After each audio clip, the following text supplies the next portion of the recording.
Thank you for listening to Legends of Tabletop. My name is Justin Steele, and I'm a fiction editor, and I'm delighted to be on here.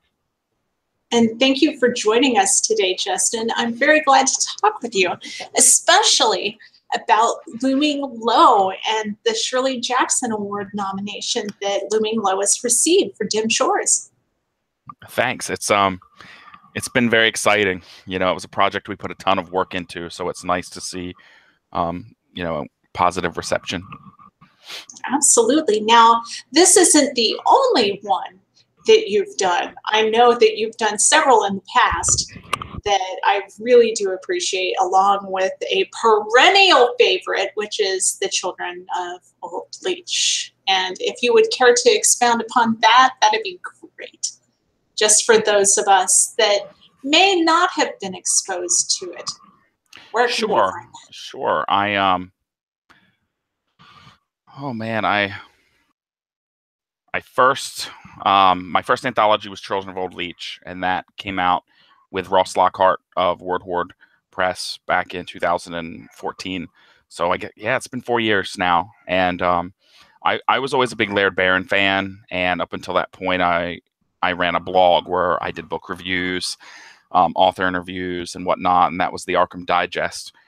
And the blog was a lot more successful than I thought it would be in terms of readership. I expected maybe a few dozen people here or there, and it ended up getting a decent following. It was very surprising, and it helped me get to know a lot of people in the field and how things kind of work behind the scenes. When I approached Ross with the idea, he really was enthusiastic. He had been Laird's editor at Nightshade Press, and once we secured permission from Laird and his agent, we went forward with that process, and it was a lot of fun. I learned a lot. Ross, he was a friend and a teacher. It was a really cool experience, and that one was received really well. Also, which I don't know, it made me really excited and kind of hungry to do more. And then Looming Low wasn't as focused of a theme. The Children of Old Leech was basically stories in Laird Barron's kind of mythos that he created, just allowing other authors to play in his sandbox. And then with Looming Low, Sam and I wanted to do something a lot more broad and general. So we kind of cast our net pretty wide and pretty basic guidelines, really. We wanted, solid, weird, horror, weird, dark fiction. We were open to some fantasy and science fiction as long as it was dark and weird in some way. The Children of Old Leech was my introduction to Laird Barron, actually. So that's funny. A few other people have said that as well, and that's cool. I definitely highly recommend his work to anyone. It's a fun book. I think Children of Old Leech is fun, especially after you've read a lot of his stuff, because you're going to read and see things mentioned throughout the anthology that are little callbacks to a lot of different stories of his, and some don't actually call back as much to his mythos and stories as much as they do the themes. But yeah, I'm glad you enjoyed it. Oh, absolutely. Absolutely. I was also going to say, not only the Shirley Jackson Award nomination, but congratulations on being the winner of the This Is Horror Award. Yeah. That was really cool. Mm-hmm. They're a wonderful podcast. I find myself a humble listener to them. Bob Pastorella, and I think it's Michael David Wilson. Yes. But yeah, it's a very wonderful podcast that I do highly recommend as well. Do you have anything in the pipeline right now with Dim Shores? Right now, Sam put Dim Shores on a hiatus right now to focus on some things. This was a pretty big project. Up until we did Looming Low, Dim Shores would only do limited print runs of novellas. And these novellas were chapbooks. And I think the first couple, he did a print run of 100, which sold like so fast that he decided to do a second edition of 50 or 100. And ever since then, it's been, I think, around 200 copies. And pretty much everything, would sell out. Looming Low was a project on a much bigger scale. I mean, we planned to take 20 stories and ended up with 26. We had a variant hardcover art. So it was a huge project. And I think after that, Sam finished up another chapbook or two. Mm-hmm. I decided to take a hiatus for a little while. But hopefully Dim Shores will come out in the future. I do have one thing in the pipeline with Word Horde that I'm allowed to talk about a little bit. And that would be reuniting with Ross Lockhart to edit. So that would be our second time working together. And we've been talking about working together ever since the first book. Mm-hmm. And this concept would be, I'm also a big fantasy nerd. And I really like the intersection of genre, and I would really like to do I had for a long time really wanted to do an anthology of stories that, I guess it would harken more back to Sword and Sorcery, where it takes place in fantasy settings, but its overall feel is horror. And so it'd be kind of like a Throne of Bones, but not as R-rated. Well, some of it might be pretty R-rated. It really depends. I mean, we're still really early in the process. I'm not sure yet on the exact date. It would either be late 2019 or early 2020, just to give some of the heavy hitter authors even more time to write, because I know some people are swamped, and there's some people we would not want to do this anthology without. Mm-hmm. So we have a author wish list. We haven't sent invites yet, but we've been hammering out the details. So it's definitely gonna happen. Like I said, I just can't give you kind of an exact date, but that's kind of the idea is, stories in fantasy settings mm-hmm. that very much evoke horror. Yay! Now, speaking of, the strange and fantasy settings, Strange Eons. I have harassed a few bookstores, both indie and chain, to get this on their shelves to no avail, and it kills me.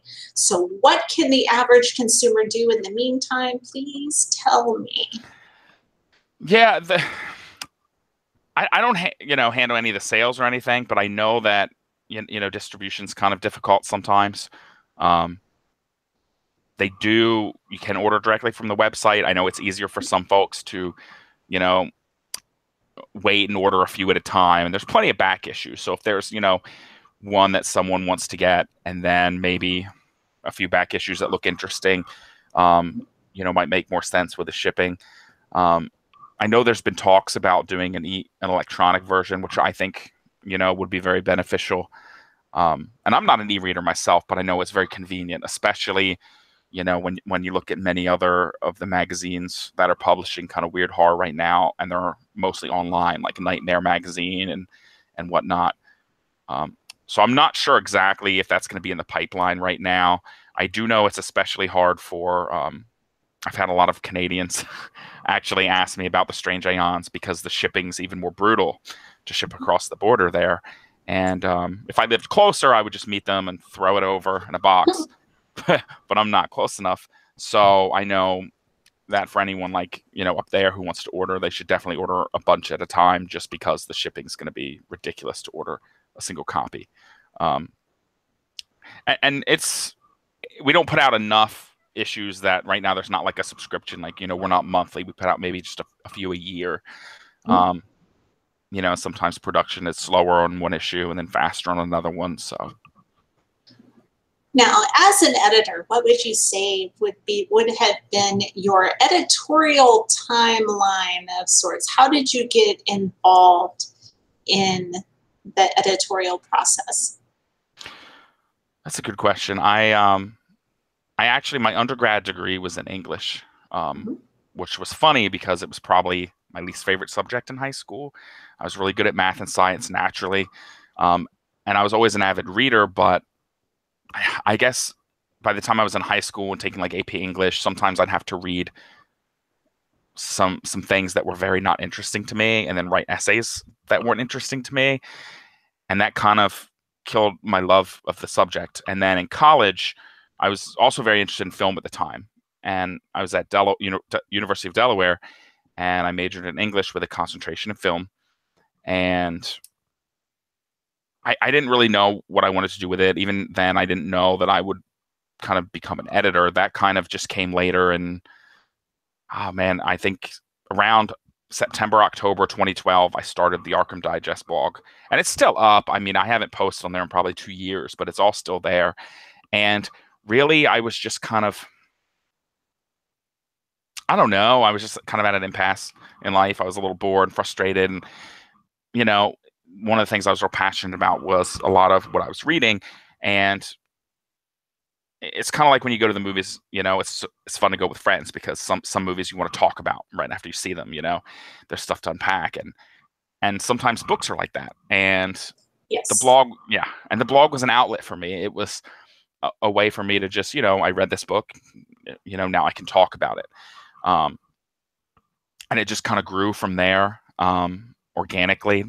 Sometimes, next thing I knew, like some small publishers or authors were reaching out and offering me books to review.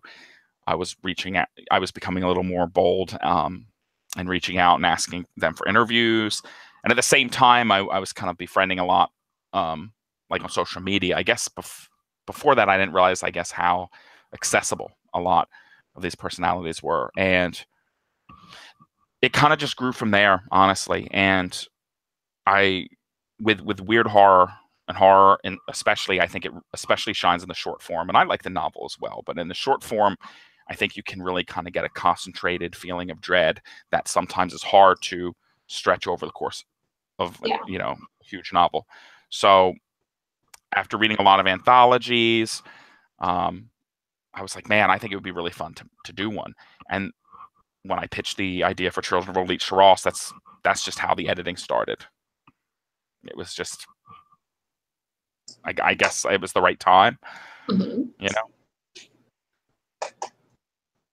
Well, that definitely makes sense, and it offers a brief glimmer of hope to someone much like me. I mean, as I had shared with you before, it's like when I went to the HPL Film Festival, it's like I pitched a book, and I've never written anything. I mean, I've written short, like 2 pieces, but that's it.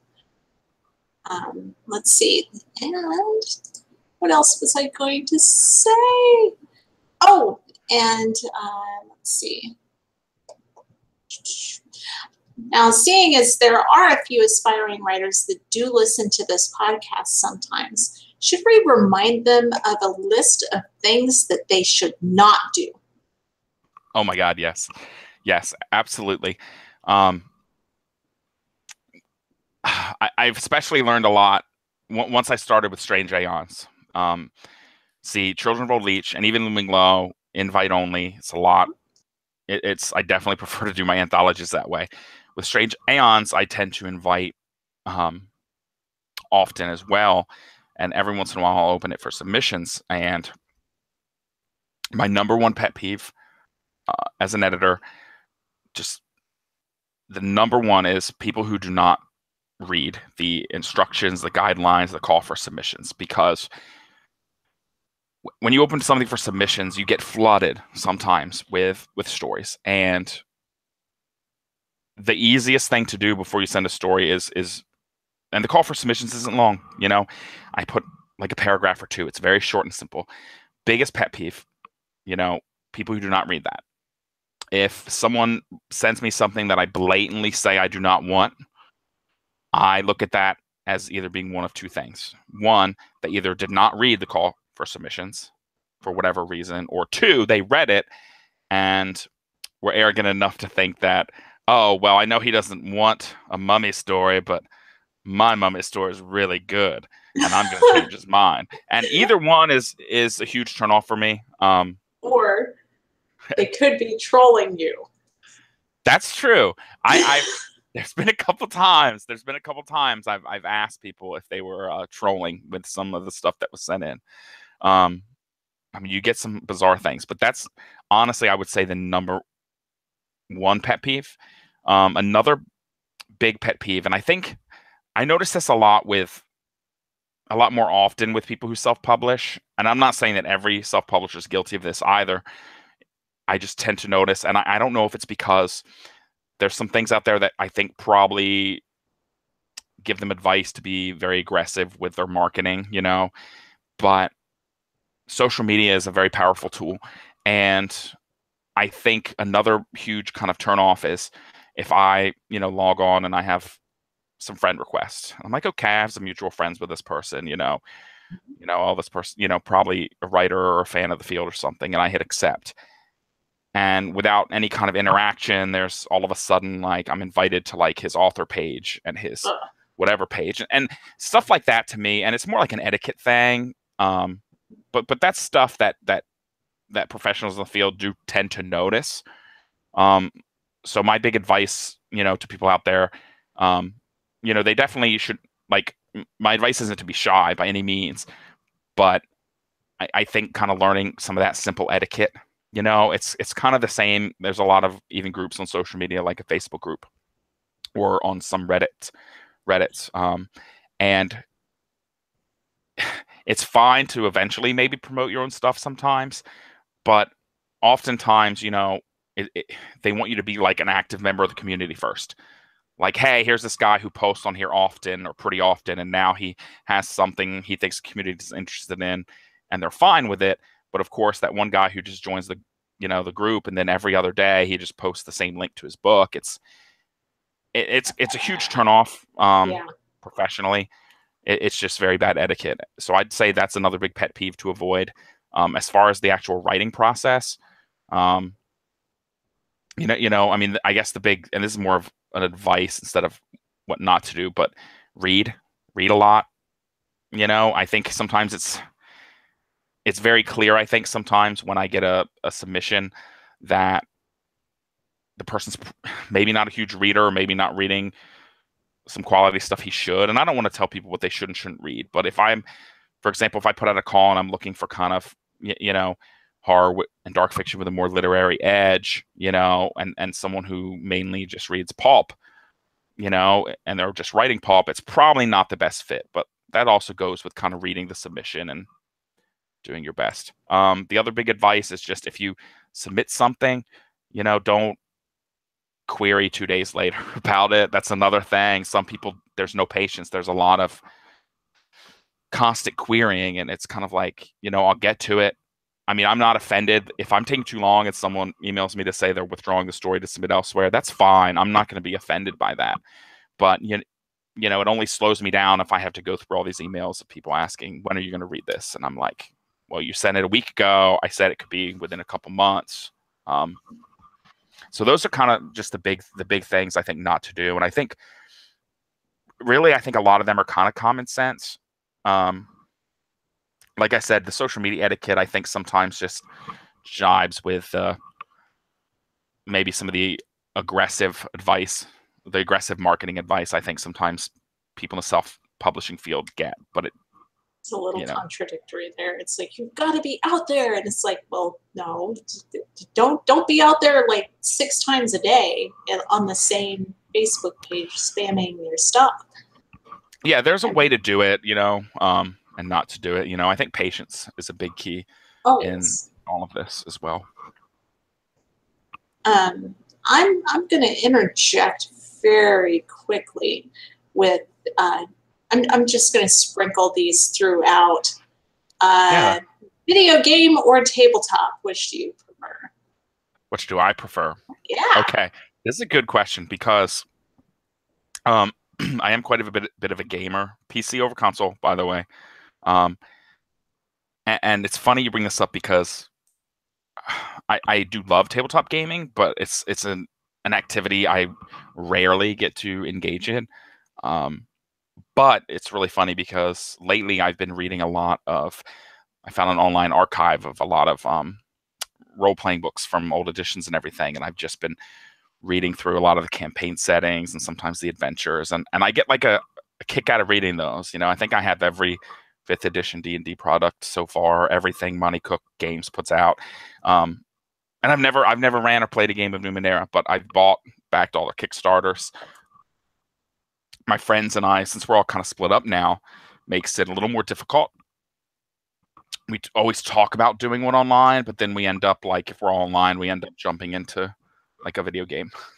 So just hop on Steam. I've been doing a lot of Steam gaming as well. What is your favorite video game? Oof, that's a hard question. How about your favorite flavor of the week right now? Right now, we've been playing a lot of Destiny 2, and it's kind of casual. It's kind of a grind, but it's it's fun when there's a group of us on. I've always liked Rainbow Six Siege, and that recently had an update. If I'm playing single player, I really like one game I've liked a lot lately was Darkest Dungeon, which just had an update. A Lovecraftian update today. So that will be exciting. And I like some roguelikes and RPGs and some indie games. Hotline Miami, which was like ridiculously kind of violent and really old school graphics and this awesome like retro wave. The soundtrack to that. Yeah. Oh yeah. Oh, I did too. It was, I think the first time I've ever burned a video game soundtrack to a CD to play in my car. I just loved it that much. But good house cleaning music. Yes. Yeah. That and Wayne June was a prior guest on this show. Did the voice work for Darkest Dungeon, and he's been up to doing some more voice work for future expansions to Darkest Dungeon as well. He's great. He's he's the I'm trying to think of the character's name in Darkest Dungeon. He's the ancestor. Is he the ancestor? Which character is he? He's the narrator, right? He's the narrator. Yes. Yeah, but don't they call him the ancestor? I think. I don't know, but whatever. He's great though. That's one of the driving. I think like one of the big driving things of the game. It's really good. Mm-hmm. Now, Star Wars, Star Trek, or Doom? Which one? I like them all, but I'll have to pick Star Wars because just as a kid, it was like my first big nerd love, like the books, the expanded universe, just, everything until the prequels, basically. And then I like the sequel trilogy, honestly, I do. I can't stand the prequels, and I think the spin-off movies are just okay. But I'm still, they're all so different, Star Wars is fantasy. It has some sci-fi tropes, but it's fantasy. And Star Trek is science fiction. And yes. And Star Trek attempts to explain what's going on and when and why. And Star Wars is just like space magic. And but lightsabers are so cool. They are. I don't think anyone's watched that movie and hasn't thought to themselves like, I want one. Like I really would like one of those. Yes. But Star Trek is cool too. The Next Generation is what I kind of liked the most growing up. Yeah, that and Deep Space Nine. I didn't watch it as much. It just hit that was on kind of, I guess, a weird part of my life when I wasn't like really watching that kind of stuff. But The Next Generation is the one I think that really kind of hooked me in there, and then I kind of went back and learned the originals and everything. Okay. I totally agree with that. Let's see, that TNG happened when I was in the 8th grade. Oh man, I'm feeling my age. Marvel or DC? Could I say neither here?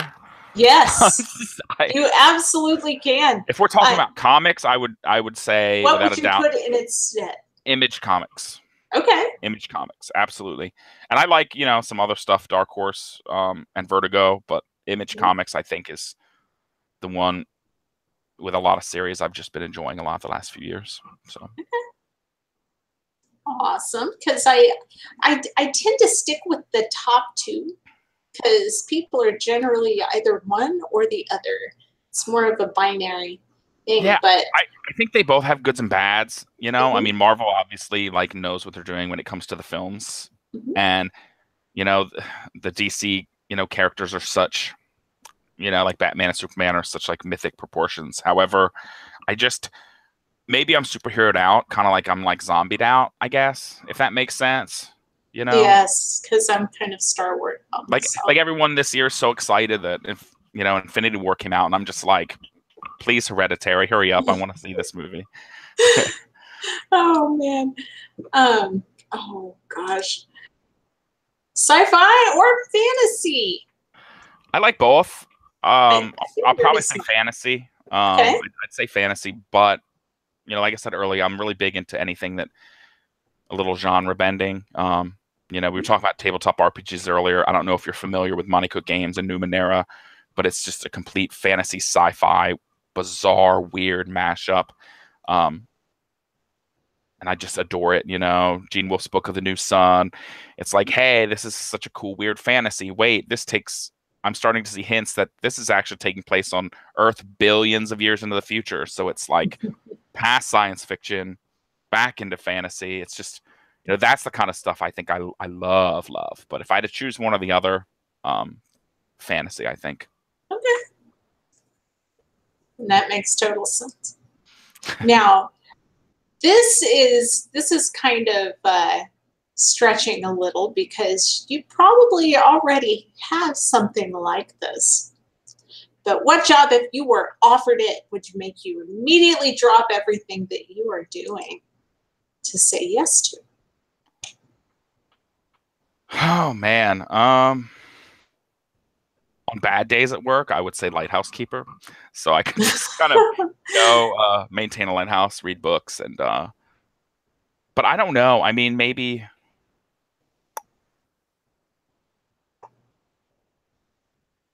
fiction editing full time or something in the gaming industry, maybe, depending what it is. It's a tough question. Now, editing, because I just see this as a reader that proofreading is quickly becoming a lost art. Do you find yourself having to catch technical errors quite a bit, or are they pretty well vetted by the time that they get to you? It really depends. Some authors, I think, really tend to go over the manuscripts pretty like themselves with a fine-tooth comb before they submit it, and others definitely submit things more rough, and that's fine. I mean, and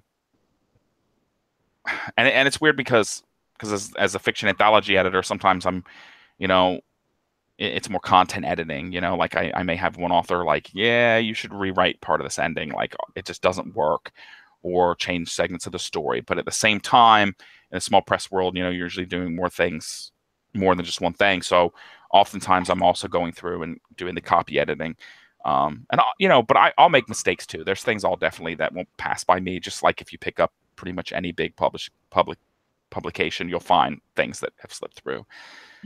I honestly, a lot of the authors I've worked with have definitely been much more on the clean side as it comes to manuscripts. And I think part of that maybe just comes from experience. I think the more writers writing and getting published and getting edits back, that they're probably picking up on even more of that themselves before they even submit it.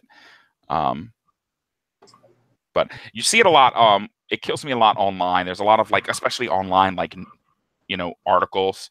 And there's a lot sometimes that I feel like slips through the cracks. And I'm like, this article's like 100, 200 words. It's so tiny. You couldn't, there's no reason for it to be so riddled with errors. But yeah.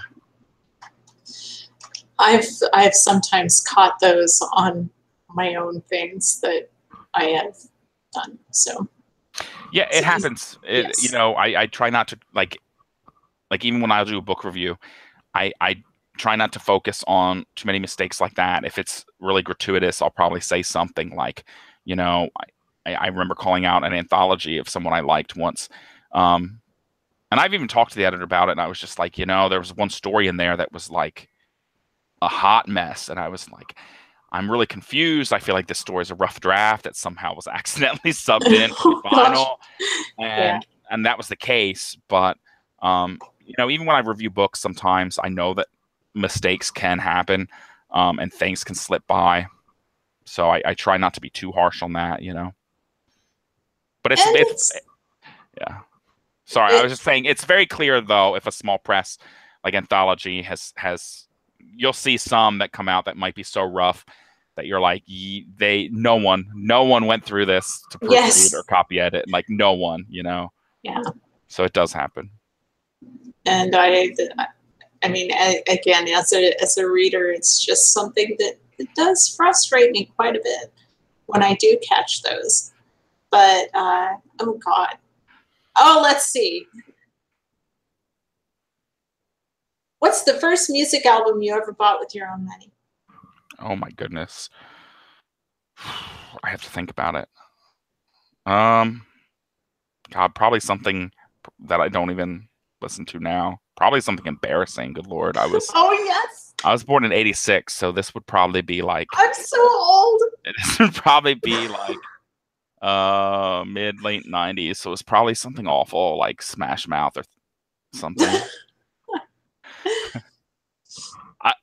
I honestly don't remember. It was something like it might have actually the first one that I bought with my own money was probably actually I think Blink-182, Enema of the First State, the one with the nurse on the front. Oh yes. Yeah, I was in middle school. That's probably the first one I think. Yeah. I ended up, oh man, I'm just going to share too, because I ended up getting Steve Vai's Passion and Warfare on cassette tape. So, yeah. Oh my goodness. So, let's see. What album can you listen to all the way through without skipping a single track? Wow. There's a lot, so I'll just narrow it down to one. One of my favorite albums of all time is Psycho Candy by the Jesus and Mary Chain. It's from like 1985, I think. So, yeah. It's a good What's your number two? Oh boy. I mean the Pixies Doolittle, or even their, Surfer Rosa. God, there's a few, Devo's album, Are We Not Men? Are We Devo? I probably listen to that one like at work. Sometimes I put like my volume down and go through Amazon Prime Music, and I've probably let that one play through like 100 times this school year. So, oh gosh. So you'd say that Devo is probably your number one getting things done soundtrack. Maybe it was just one that was easy to find for me on there, Oh, okay. Like, on Amazon Prime, it was one of the first ones I really liked that I said, hey, this whole album's on here, let's hit play. But cool. I like music. I listen to a ridiculous amount of music, and my tastes are all over the place. So, all right, and I agree as well with that. Now, you do have the power if you do have the power to create one perfect movie or TV adaptation of a video game story, what game do you pick? Oh, a video game story? Oh yes. Oh. Okay. And here's a confession to show you how bad of a gamer I am. Quick disclaimer. A lot of games, even though I love RPGs and everything, and some of them are so big, they take so long that I'm the guy that plays a lot of games but don't always finish them. Yeah, so I'm really guilty of that. But I might have to say maybe Planescape Torment. It would have to be like a really long series or something, but I think it's just another one that's just so weird and interesting, and you have very interesting characters and a setting. So I'll throw that one out there. Maybe in claymation to make it extra weird. Oh, yes, that is beautiful. What is the most agonizing career decision that you have ever had to make? Like the worst job I've ever had type No, the thing, most or agonizing career decision. Like, I really want to take that job in somewhere, but I oh can't because of this sucks.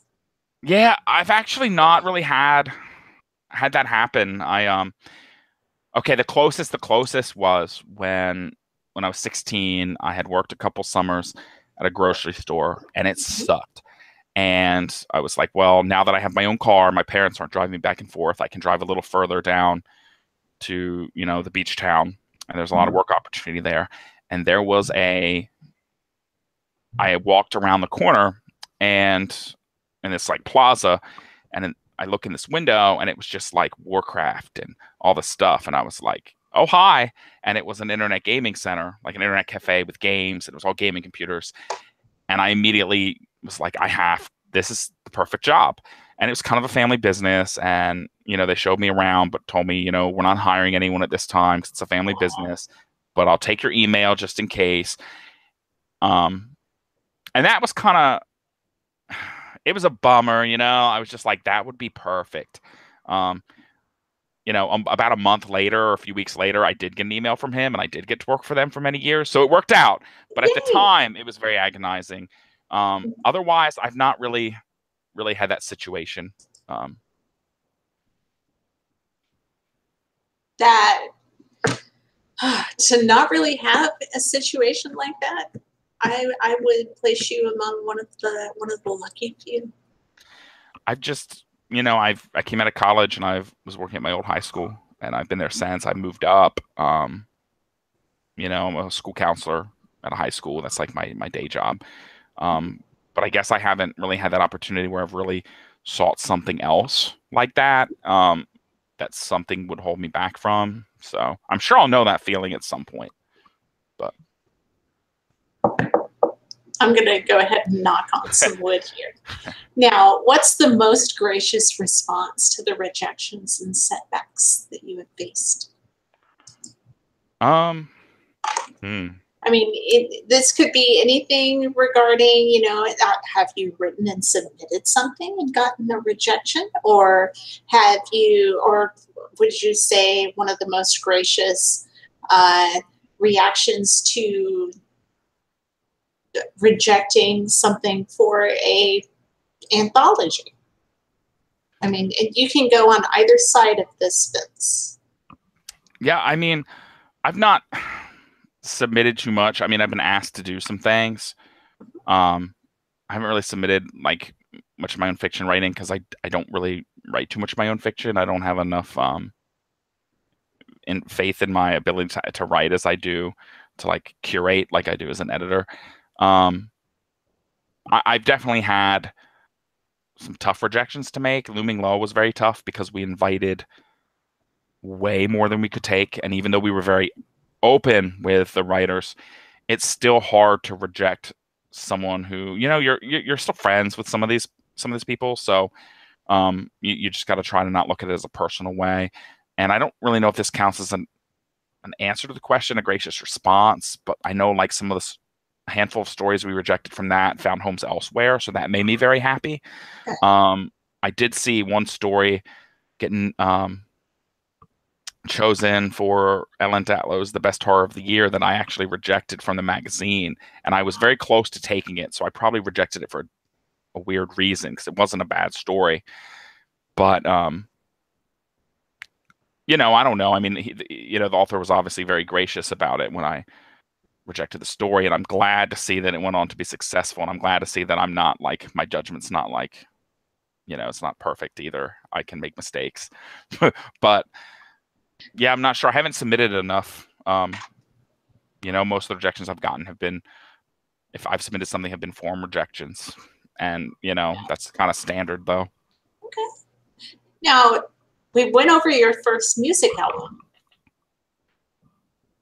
How did you make your first dollar? How did I make my first dollar? Allowance doesn't count. Okay, allowance doesn't count.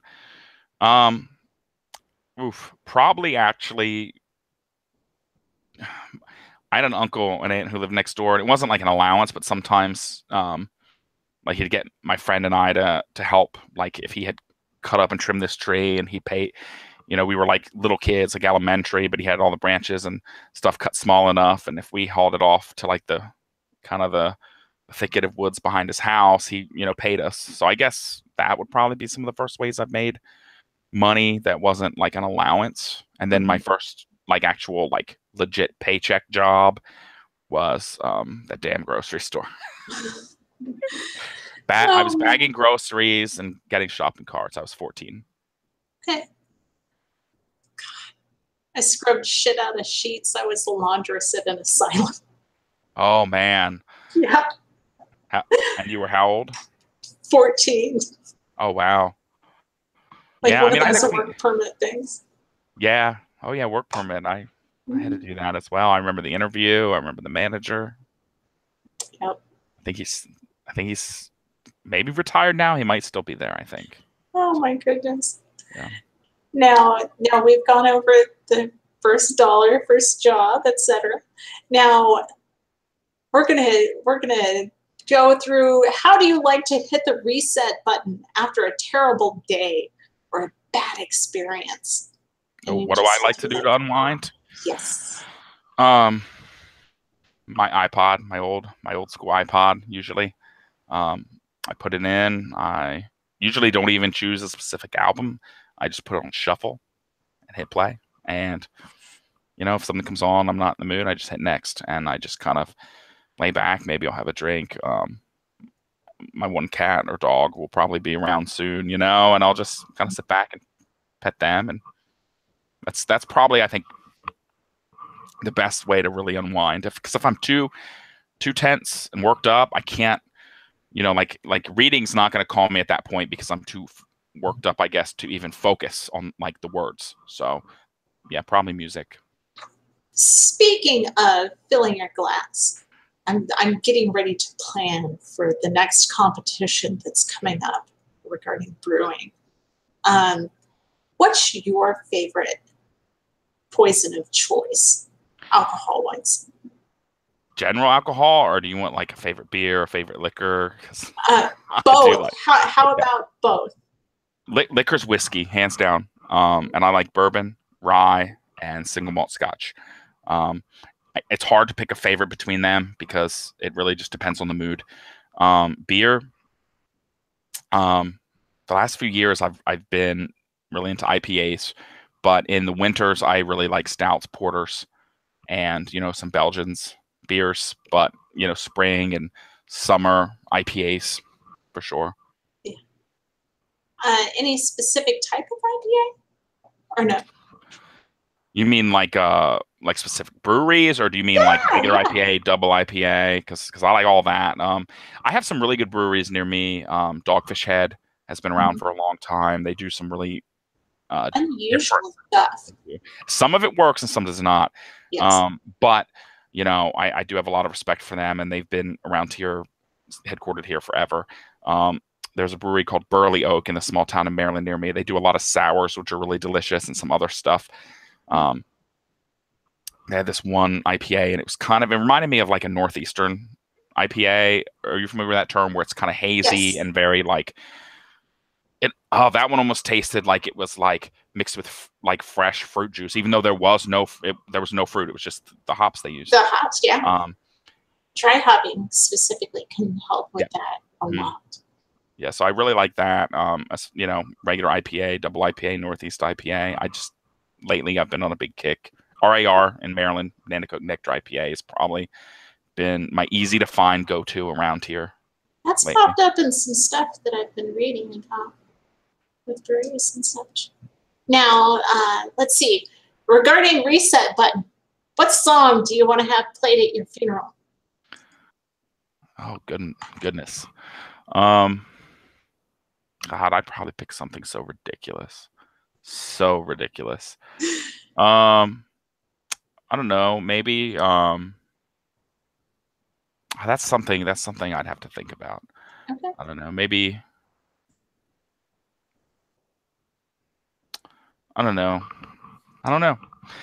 Maybe it's something, some of my gloomy, post-punk 80s, 70s music, or I don't know, Old Dirty Bastard or something.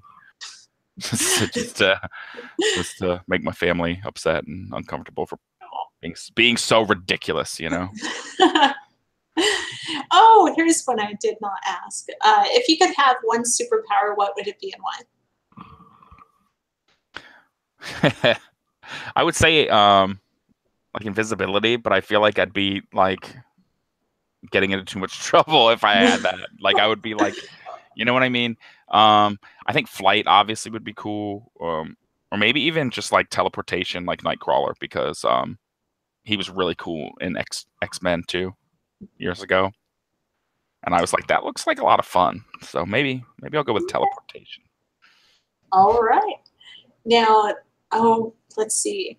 We're going to go ahead and go meta. What question do you wish I would have asked you today? Oh man.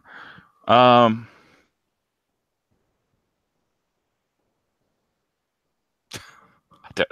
don't even know. I mean, we've talked a lot about music and video games, so I would probably say something about film, maybe. Okay. Now, which is there one in the theaters that you're raring to go see? Right now, no. I saw Hereditary twice. Okay. I wouldn't really be opposed to watching it a third time, but I think that was amazing. So, okay. And later this year, I guess I'll say this year, the one I'm probably most excited for to come out would be the Suspiria remake. I mean, I don't really know how it's going to be, but the teaser has me intrigued enough that I'm looking forward to checking it out. Oh gosh, I see. There's a television behind me, but I never watch it. The film really isn't too much my thing. So Yeah. that's a little sad. Now, what book have you been really looking forward to this year? There's a few. The one that have just come out maybe a week or two ago was Laird Barron's new book, Blood Standard, and it's different than his usual fare in that there's no supernatural weird elements to it. It's noir. It's like straight up crime fiction noir, but it's layered and it's very good. And it's tasteful too. So I mean, yeah. Did you read it as well? Yes. Oh yes. Yeah. Yes, I was a very big fan. I thought what he did was really fun with it, and I think there's a sequel he's working on. I think he told me, which I'm super stoked for. The next book that I'm really raring to get my hands on is Paul Tremblay, The Cabin at the End of the World, and that comes out I think in like a week or so. We're really getting close to that date. So absolutely. Yeah, I must admit, with Paul Tremblay, I have turned on a friend of mine to his writing, and it's someone that I never would in a million years would have thought would have been a fan of his work. But the subject matter of Head Full of Ghosts, she's a counselor, so of course. It's fascinating. Yeah. He's really good at what he does, and the new one, it's interesting because it's a kind of a sort of a take on like the theme of like The Strangers, sort of, which is those home invasion horror movies, that type of thing, which is, it's not really a style of horror movie that I'm very fond of. And it's very funny because I saw him read from this and he said that he's not very fond of that himself either. So maybe that was one of the reasons I think he kind of decided, well, I'm going to do my own take on it because maybe this is one I'd find interesting.